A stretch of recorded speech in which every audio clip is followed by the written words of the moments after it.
kunci caranya untuk berkomunikasi dengan laki-laki. Satu, kalimatnya harus jelas, langsung. Mas, tolong bersihin ruang depan, mau ada arisan. Jelas ya? Jelas. Tolong bersihin ruang depan, mau ada arisan.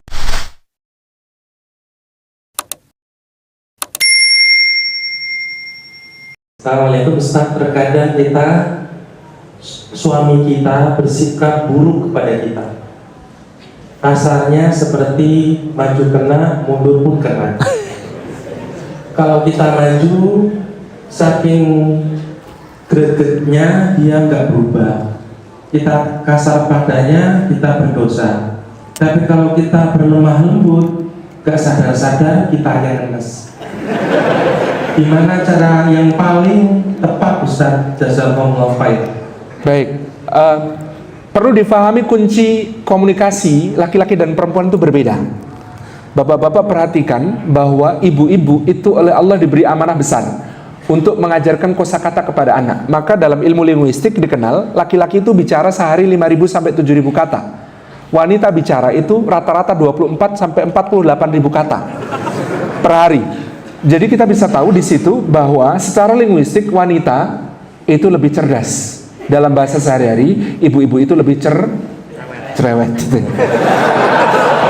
Tapi cerewet yang solihah itu kan baik. Jadi bapak-bapak kalau bisa cari istri itu yang cerewet, karena itu pangkal kecerdasan anak.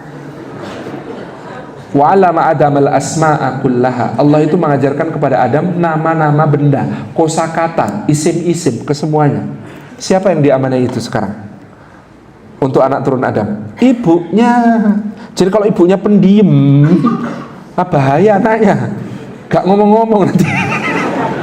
Makanya ibunya itu memang harus cerewet. Nah, bedanya ini sifat komunikasi laki-laki perempuan lagi. Ibu-ibu kalau ada masalah itu ngomong, bapak-bapak kalau ada masalah diem, Pak. Beda kan? Laki-laki itu kalau ada masalah menyendiri, berkontemplasi, merumuskan solusi. Kalau ibu-ibu ada masalah, curhat, didengarkan, dimengerti, difahami segala isi hati, merasa orang yang mendengarkannya berada di pihaknya, itu menenteramkan sekali, seakan-akan 90% masalah selesai. Itu bedanya laki-laki dengan perempuan, gitu ya. Maka harus difahami kunci-kunci ini. Termasuk ibu-ibu itu karena cerdas komunikasi linguistiknya, mereka suka kalimat tidak langsung. Contoh, Mas, aku masih harus masak loh, anak-anak belum dijemput. Itu maksudnya apa, Pak? Tolong jemput anak-anak, gitu kan? Tapi mohon maaf Bu, harap jangan kecewa, bapak-bapak kecerdasan linguistiknya kadang tidak bisa menangkap maksud aslinya. Sehingga jangan marah, jangan enak dan maju mundur kena tadi. Ketika jawabannya berbunyi, "Nggak apa-apa Bu, nanti paling pulang sendiri."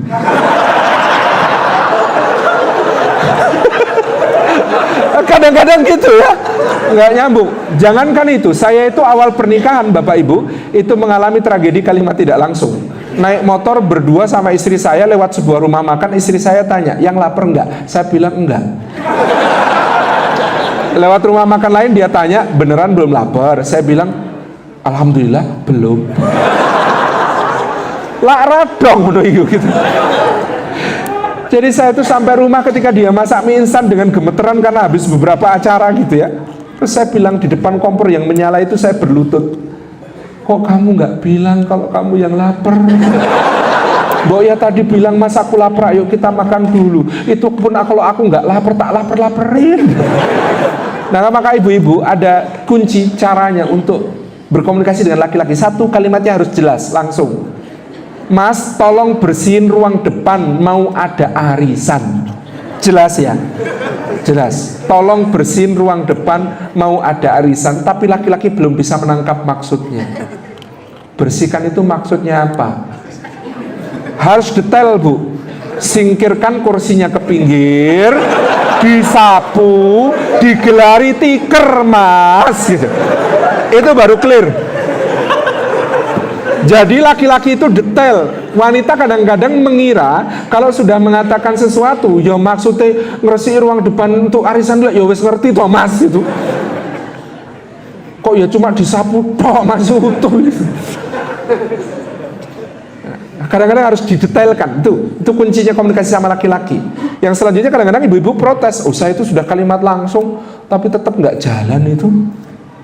Maksudnya gimana? Saya sudah bilang, Mas tolong ruang depan disapu, mau ada tamu. Ya, sudah bilang ya Pak. Tapi 45 menit kemudian posisi masih sama. Tetap baca koran atau tetap pegang gadget gitu. Ibu, gimana Ustaz, sudah kalimat langsung tetap nggak jalan. Saya kasih tahu cara menaklukkan lelaki. Tidak ada lelaki yang tidak bisa dikendalikan dengan cara ini. Kalau mau nyuruh suami, Bu, usahakan posisi sejajar atau lebih rendah sedikit. Kalau dia lagi duduk, jangan ngomong sama dia sambil berdiri. Duduk di sampingnya, pandang wajahnya, senyum. Kemudian katakan, Mas, tolong ruang depan disapu ya, mau ada tamu. Kalau dia bilang ya, jangan pergi dulu Bu, tetap di situ, tatap wajahnya, senyum padanya. Nanti kalau dia pegang koran, ngeliatin kita begitu, pasti kemudian iya gitu.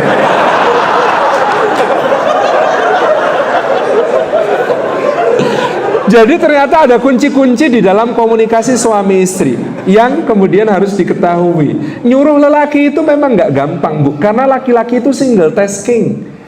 Beda dengan ibu-ibu multitasking. Ibu itu bisa mengerjakan beberapa pekerjaan sekaligus, sekali jalan. Laki-laki enggak, dan itu kadang bikin anyel ibu-ibu.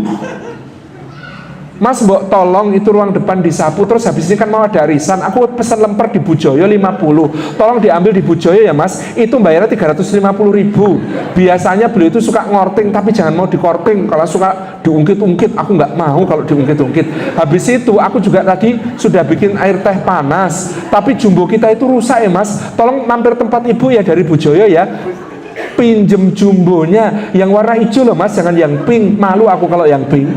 Terus habis itu Mas, aku tuh juga pesan roti. Nah biasanya Bu Indri yang bikin roti itu suka lupa dipotong-potong. Nanti kamu cek dulu di dalam kotaknya itu sudah dipotong-potong atau belum. Kalau belum minta dipotong sekalian. Di rumah kita nggak punya pisau yang dipakai untuk motong itu. Awas kalau sampai lupa, nanti beli pisau sendiri berarti Mas ya. Itu di Indomaret nggak ada, harus ke mall.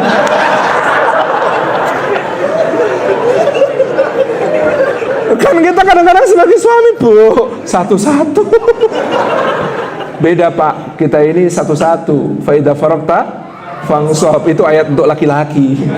Perempuan beda, sambil menyusui, terima telepon, ngaduk sop gitu ya, ngerajang bawang, lihat utaran, update status, luar biasa. Beda. Jadi ibu-ibu, gimana mengingatkan suami, ada caranya.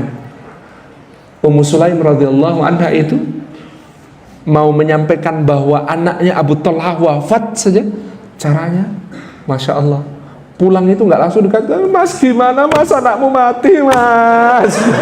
Enggak, tampilnya Masya Allah, tabahnya luar biasa. Anaknya dimandikan, diletakkan di tempat tidur seperti biasanya, kayak lagi tidur nyenyak. Rumah dibersihkan, dihias, masak makanan kesukaan suami, gaun pengantin dipakai lagi gitu. Mandi bersih wangi, gaun pengantin dipakai lagi, pakai parfum kesukaan suami. Suami datang disambut ahlan wa sahlan. Nah gitu suaminya kan, anak kita gimana, kan tadi ku tinggal sakit. Coba dilihat di kamar, kayaknya lebih tenang dari sebelumnya. Oh iya ya, lebih tenang dari sebelumnya. Iya tadi sakit sekarang mati. Lebih tenang dari sebelumnya gitu kan. Tapi Masya Allah gitu. Yang terjadi apa berikutnya? Makan lahap sekali makannya. Lihat istrinya ternyata cantik sekali, pergi ke kamar. Terjadilah apa yang harus terjadi. Begitu sudah selesai, dalam keadaan relax ya, baru Ummu Sulaim itu mengatakan apa? Bagaimana pendapat abang kalau ada orang minjemin barang ke orang lain? Nah, tiba waktunya harus dikembalikan. Yang dipinjemi nggak mau mengembalikan. Menurut abang gimana? Kata suaminya, ya nggak boleh gitu. Kalau sudah tiba waktunya mengembalikan itu ya harus dikembalikan. Wong cuma dipinjemi. Kemudian Muslim mengatakan, ya abang kan tahu anak kita itu cuma titipan dari Allah, pinjaman dari Allah. Langsung wajahnya berubah. Maksudmu gimana Dek? Ya anak kita diambil sama yang menitipkan, Allah subhanahu wa ta'ala. kan ngeliatin sudah dalam keadaan habis-habisan gitu ya, lah kok baru cerita. Itu kemudian beliau paginya setelah penguburan putranya mengadu kepada Rasulullah, ya Rasulullah, Ummu Sulaim itu wah aneh banget, masa berita musibah nggak segera disampaikan, saya dihibur pakai makanan enak, rumah bersih, pakaian indah. Rasulullah senyum kemudian tanya, kalian semalam pengantinan? Kata Abu Talha, lah iya. Rasulullah berdoa semoga Allah berkahi malam kalian berdua tadi malam.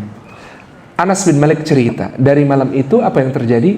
Ummu Sulaim hamil lagi. Lalu lahir putranya namanya Abdullah bin Abi Talha. Dalam sejarah Abdullah bin Abi Talha akan terkenal sebagai seorang yang sangat berkah, punya 7 anak, semuanya adalah hamilul Quran, yang semuanya adalah orang-orang yang kaya, hidupnya berkah, dermawan-dermawan besar pada zamannya. Itulah cerita bagaimana lelaki itu memang kadang-kadang perlu siasat untuk diberi nasihat maupun disampaikan sesuatu kabar yang mengejutkan kepadanya. Selamat berlatih, Bu. Itu.